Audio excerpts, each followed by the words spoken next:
So we're given this function, f of xy equals x squared over 2 plus 2y squared. And our first goal is to find the equation of the tangent plane to that surface at the point 2, 1, 4. So how do we find the equation of a tangent plane? What does the tangent plane even mean? So I have the graph here, graph of x squared over 2 plus 2y squared in red, and the point 2, 1, 4 is in blue. So can we identify what the tangent plane is going to look like? And then how can we determine the equation of that tangent plane? We want to think about. So the tool we're going to use is the partial derivative. So let's start by finding the partial of f with respect to x, which we usually write as f sub x. That is the partial with respect to x of x squared over 2 plus 2y squared. But the derivative of the sum is the sum of the derivatives. So it is the partial with respect to x of x squared over 2 plus the partial with respect to x of 2y squared. So then what do we get here? This is just a function of x, so do the regular derivative. 2x over 2 is just x, plus the partial with respect to x of 2y squared is 0. So we get f sub x is equal to x. And what I want is I want f sub x at 2, 1, 4. So if f sub x is x, f sub x of 2, 1, 4 would just be 2. But before we go on with this, let's think about what this means, right? 2 represents the rate of change of the altitude with respect to a change in x. So this is approximately equal to the change in z divided by the change in x while we keep the y value constant. That's what that represents. Now let's go ahead and do the same thing for the partial of f with respect to y. So here we go, the partial of f with respect to y, written these two ways, is the partial with respect to y of the sum.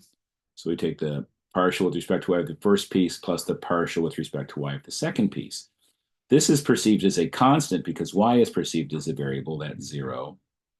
This is a function of y, so we can do a regular derivative, and we just get what? We just get 4y. So f sub y is 4y. But I want f sub y of 2, 1, 4. So what is f sub y? At the point 2, 1, 4, it's 4 times the y value, so that's 4 times 1, which is 4, which we can think of as what? That's the rate of change of the height z with respect to y, keeping x constant.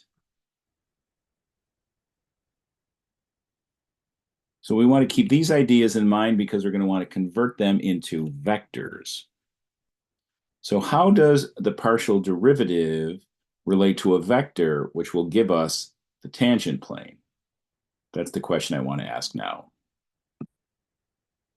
So here is a different function, z equals f of xy, looking in the positive first octant. And you can see if we hold, for example, the y values constant and we intersect, we just get this curve. So what is that little black vector representing? Right? That is going in what? When y is held constant, how is f sub x behaving? So if we look at the distance from this point to this point, we could think of change in z divided by change in x. So what would that vector be?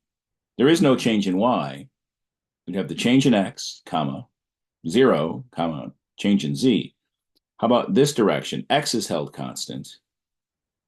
So from here to here, there is no change in x, but we have a change in y and a change in z.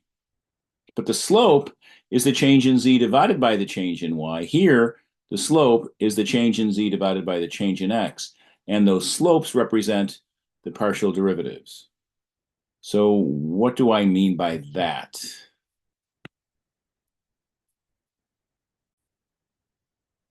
So collecting our information from previously, developed.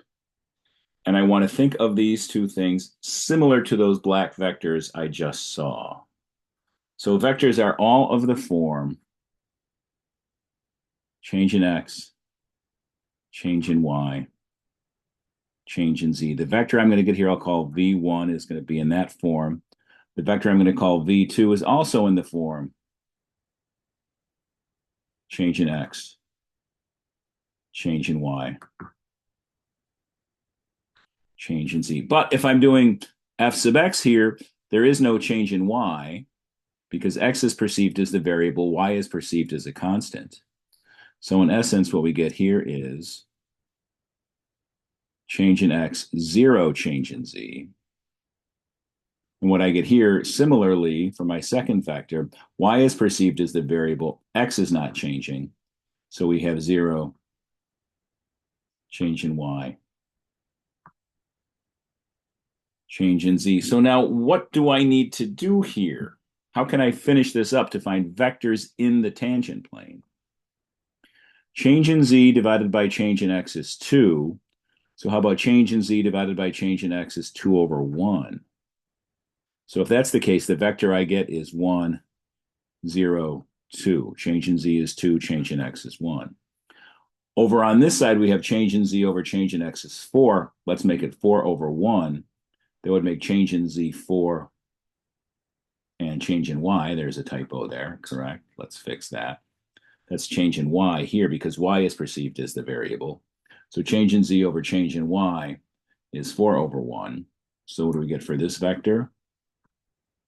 We get 0, 1, 4. So those are going to give me two vectors in the tangent plane.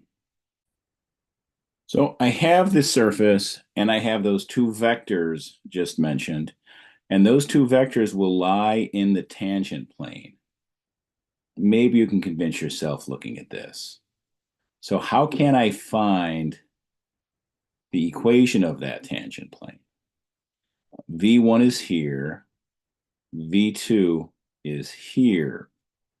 So if I want to find the equation of a plane, I need to find a normal vector to that plane. If I have two vectors in the plane, how do I find the equation of a vector orthogonal to both? That's going to be our strategy. So the answer to that, of course, is to take a cross product. So I could do V1 cross V2 or V2 cross V1. I'm going to go ahead and do V2 cross V1.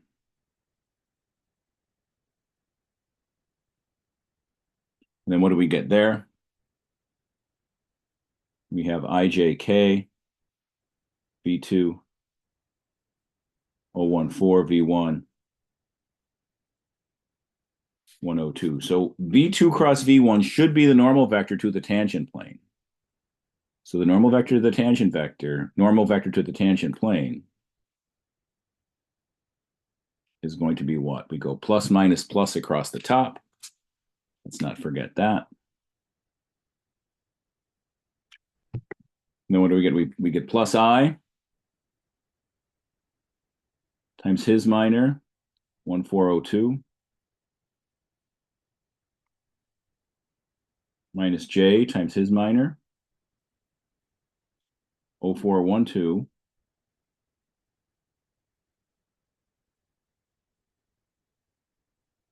plus k times his minor, 0110. So what does that give us? What will our normal vector to that tangent plane be? 2 minus 0 in the I direction, so I times 2,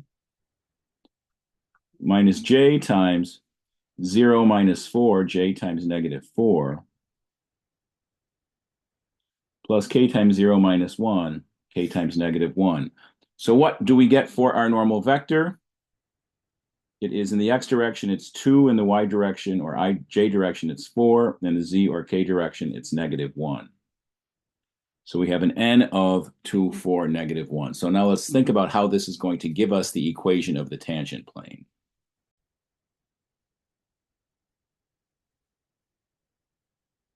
So I have V2 here, V1 is here, and there's V2 cross V1. Notice right-hand rule is why I chose to do V2 first, because I wanted the vector coming out of this paraboloid rather than going inside it. It's a little easier to see. So indeed, we can see that that vector is orthogonal to those two, so that vector should be orthogonal to the tangent plane. But if I know the normal vector to the plane, I certainly should be able to get the equation of that plane. So let's recall that strategy. The normal vector of the plane is 2, 4, -1.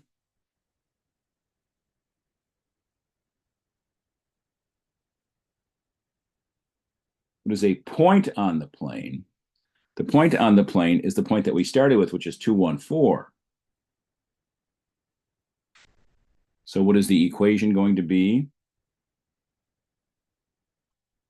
It's 2 times x plus 4 times y minus 1 times z equals something. So we use the coefficients of the normal vector here. We're plugging 2 in for x here. We are plugging 1 in for y there. We are plugging 4 in for z there. And what does that give us? 2x plus 4y minus 1z equals 4. So let's go ahead and take a look at the three-dimensional graph to see if that appears to be our tangent plane. Taking a look, there's the plane 2x plus 4y minus 1z equals 4. You can see the point is on that plane, that point being 2, 1, 4. We can see the two vectors, V2 and V1. We see the normal vector, V2 cross V1 is here. That's a normal vector. Does it appear to be a tangent plane? I think so. I think that's pretty good evidence. Now, what I would like to do next is find the equation of the normal line. So we have this vector, we have this n vector right here. I'm going to go ahead and maybe rethink that as a line rather than a vector. So what about the normal line? The direction vector of the normal line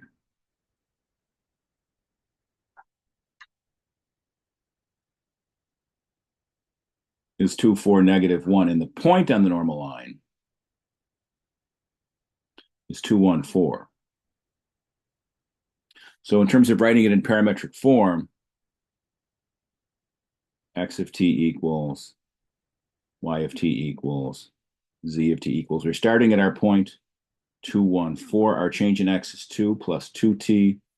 Our change in y is 4 plus 4t. Our change in z is -1 minus 1t. So this should be the equation of our normal line. We can write it this way if you prefer. R of t is 2 plus 2t, 1 plus 4t, 4 minus 1t. So let's take a look to see if that appears to be our normal line. So going back to our three-dimensional graph, x is 2 plus t, y is 1 plus 4t, z is 4 minus t. And then we see that normal line coming out this way. Seems to be perpendicular to the plane, the tangent plane. Indeed, that will be our normal line. So what were our key ideas here for this process?